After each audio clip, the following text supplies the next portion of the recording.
What is up, guys? The 2 minute drill is back and back to stay, man. We took a small break. College football was kind of going through a little lull. We had some family in town, man. So we took a break. Hope y'all enjoyed the interviews we posted, man. Make sure to catch up on these player interviews. Go support them, man. The bigger those videos get and the more interaction those players get, the better it is for them. Our guy, Keel Glass, who we had on the show, just released his merch line. Go check out, go cop a shirt. I know we're both going to be copping one. And guys, make sure to subscribe and like this video while you're here. Turn on your post notifications. 80% of y'all are just creeping on here. Go ahead and just subscribe, man. It'll be better for everyone. And turn on your post notifications. Only 12% of our subscribers have those on.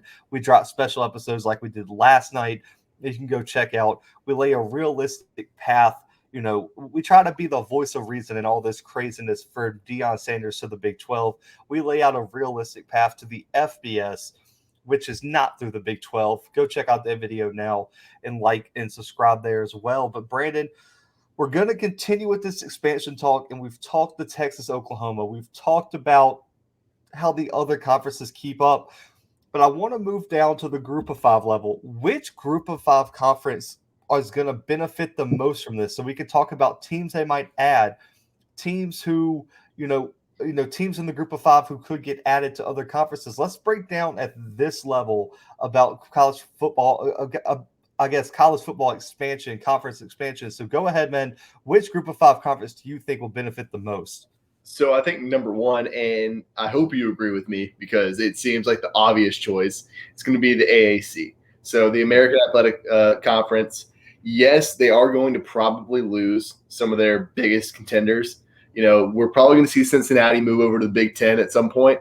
We're probably going to see like Memphis maybe moving out. I think the ACC, maybe UCF. Yeah, maybe Central Florida to the ACC, like you said. But yeah, I think we're going to see some major players moving out of that conference. But I think they're not going to dissolve. We're not talking about them in the same light that we're talking about the Big 12 in the grand scheme of everything. I think that we're talking about them growing and snatching up. Part of the second half of this episode is what FCS teams can realistically move to the FBS, here in the near future. So I think the AAC would benefit from that as well. I'm not sure what teams exactly yet, and we'll get to that later on.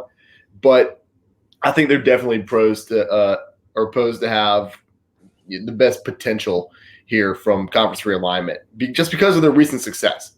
So, they end up snatching up teams from like the Sun Belt or the Conference USA, like these winners who want to go on to a conference that's still a Group of Five, but is, if the Big 12 dissolves, is basically going to be the fifth Power Five conference, Yeah, and I think there was a report. So this all could become a moot point if the AAC achieves their goal of absorbing the rest of the Big 10 of the Big 12.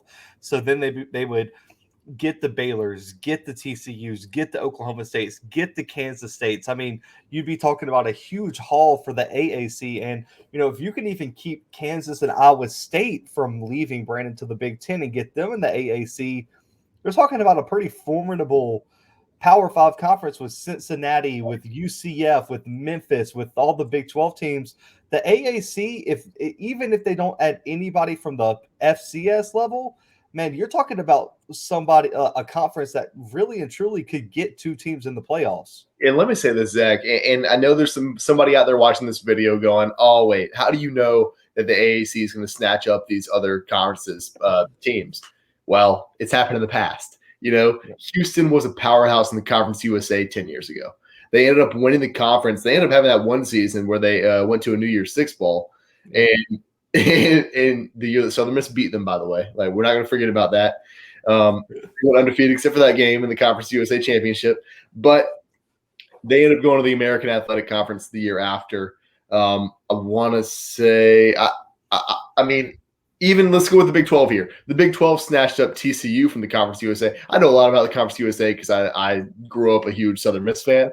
And so yeah, we've seen it happen in the past. Like, these bigger conferences just inevitably eat up these lower Group of Fives. And that's not to bash the Conference USA or the Sun Belt or the MAC or whoever, but it's inevitable. Like the AAC is, and I feel like it's not even an opinion at this point, Zach. They're just like on a different level than who the Mountain West or the Conference USA, Sun Belt, MAC, all these conferences. Mm-hmm. Yeah, and when I look at the group of five that could benefit the most, it's definitely the AAC, but also let's say they lose some teams, Brandon. Let's say they drop a UCF or a Cincinnati. That is going to be a big loss. But why wouldn't you just reach over and try to snatch Appalachian State from the Sun Belt, Coastal Carolina from the Sun Belt? I mean, you maybe even can grab a Louisiana Lafayette from the Sun Belt as well. I mean, you have options from definitely the Sun Belt, and the Sun Belt could be another big winner if, let's say, we go to the super conference method and everyone's grabbing everybody. The Sun Belt's in a perfect position to grab some of the top FCS programs to come up and kind of fill that next tier and be the future of that conference. You look at a Jacksonville State, you look at a Sam Houston State, you look at, who else do you want to throw in there, Brandon? I mean, I think those two would be the biggest two, but then, I think even North Dakota State could be looking to join a conference as well. I think North Dakota State, I think South Dakota State, I think Washington. I mean, there's so many great FCS schools, like Division I FCS anyway, that have the potential. Like if they wanted to today, like you're telling me North Dakota State couldn't just go and place a bid to be in the MAC, and it wouldn't be accepted immediately. They'd be crazy to not accept it. Or even, let's say the AAC needs a team. Listen, get Liberty on the phone. Liberty, okay, outside of Notre Dame, Liberty should be the biggest independent school to be on the phone. You bring in Hugh Freeze. You bring in, I guess Malik Willis will be gone, but you bring in that dynamic quarterback this year. Hugh Freeze is going to have this team competing as long as he's there. Bring in Liberty. Brandon, can you imagine the AAC if they add someone like Liberty? But then you even look at a school like, in the Mountain West, San Jose State's been building a pretty big, they won the Mountain West this year. Boise State is going to be Boise State. How about adding South Dakota State and North Dakota State to the Mountain West? And then you can add in Eastern Washington as well. What about BYU? Call them up. The same thing. I mean, conference realignment, I think, is going to be going nuts over these next few seasons. Texas and Oklahoma aren't going to be in the SEC until 2025, unless the Big 12 just goes belly up, which who knows. Then they maybe join tomorrow. Who knows? But conference realignment is going to be crazy. We're going to see a lot of teams switching around conferences. We might end up seeing super conferences, and that's what people have been calling them.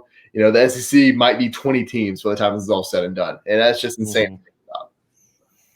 And there has been a rumor that the Sun Belt and the AAC could merge. For Conference right? Or Conference USA can merge. My bad. And that would be an interesting development as well. And I think you would have a wide variety of teams in that conference that would benefit a lot from that. And, I also think, here's my thing, Brandon. If I'm the AAC, I will do whatever I need to promise Cincinnati and UCF and Memphis to not leave.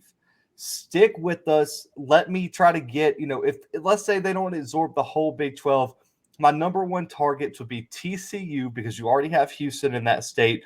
That'd be a huge get. You already have SMU. That would give you that Texas hold.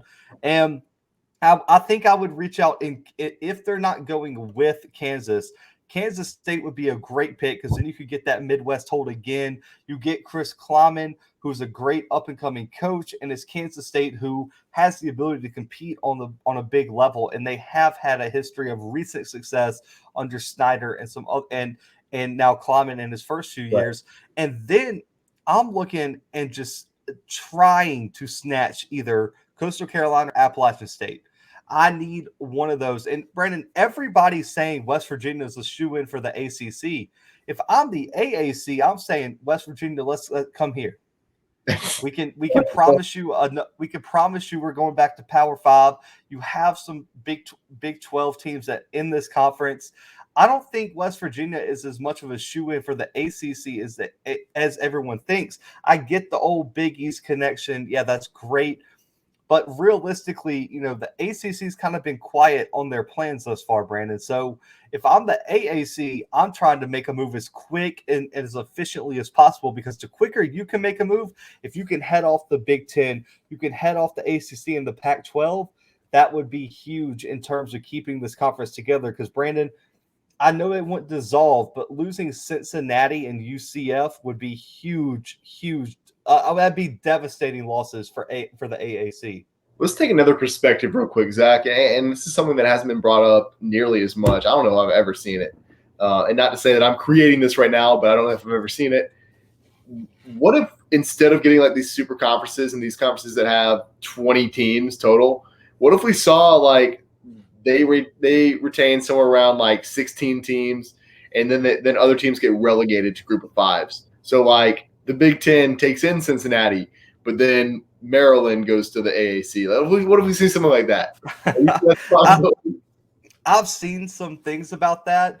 And I mean, I guess the candidates, if we go by conferences, just like thinking off the top of my head, I think it would probably, the Big Ten would probably be Rutgers and Maryland would be the candidates. The ACC, probably Syracuse, I would say. I don't know, because you see, we're talking college football, but like Syracuse has the basketball. So, who would you really, because you can't do Duke, who's been atrocious at football. You can't do Georgia Tech, who just made the tournament in basketball. So it'd be harder on these power conferences in basketball. But so that's the reason I don't think it's realistic, honestly, is because because the SEC, you would relegate Vandy, but you're going to lose all those baseball national championships. Absolutely not. Now, so that's why I don't see that. So I think that might be just like a Reddit thing, where people are like, what's going to happen? Yeah, I might. I'm not sure, but no, dude, that was just that was just a thought I had, like in the middle of this episode. Like that came out of no notes whatsoever. That was just Brandon thinks. So if I'm being honest, as we wrap up this episode, the most likely scenario for me is the AAC grabs as many Big 12 teams as possible and tries their best to keep Cincinnati. Brandon, I get it. UCF is a huge part of that conference. I think Cincinnati is their crown jewel, especially because, Brandon, I know this is going to come out of left field, and we haven't got to our previews yet, which are coming later this week. Cincinnati has a chance to really make the playoffs this year. Yeah. And if they make the playoffs, the AAC should sell their soul to keep Cincinnati in the conference. For sure. I think they should do it anyway, just because Cincinnati's been such a powerhouse in football and basketball, period. And Memphis, and I think the AAC. So, Brandon, the commissioner has done such a good job vouching for the AAC, vouching for the teams. That I don't think teams are going to be as excited to leave the AAC as people think they are. I think if they get a shot at the Power Five, start making the playoffs, and if we expand it in the future, they might be able to get 2 teams in. I think the AAC is the future of the Power Five. And then what's going to happen is the teams that can't hang once they make that jump, Brandon, are going to drop back, and that's where the Sun Belt and the CUSA and the MAC possibly could eat, is based off the teams that couldn't hang with that jump from the AAC. Yeah, I think you're right. But guys, we just wanted to kind of put a bow on all the expansion talk. There's been so much happening, so I'll link some of the episodes in the bio from where we talked about Texas and Oklahoma, where we talked about the other Power 5 conferences. But this was our kind of preview about what could happen at the Group of 5 level with the AAC, with the Sun Belt, the MAC, and the CUSA. So, guys, make sure to subscribe now. Give this video a thumbs up. We dropped an interview with South Dakota State quarterback, former Stanford quarterback, former USF quarterback, Chris Oladuncan today, man. Shout out to him for coming on the show. Check out our player interview playlist, man. It's going to be linked in the top right. Make sure to check out all the player interviews, man. The more support y'all give them, the better. But, guys, the 2-minute drill is back, man, Monday through Friday. So make sure to subscribe now. Turn your post notification bell on. And me and B-Dub will be back tomorrow with another new episode of the 2-minute drill. So we will see y'all then.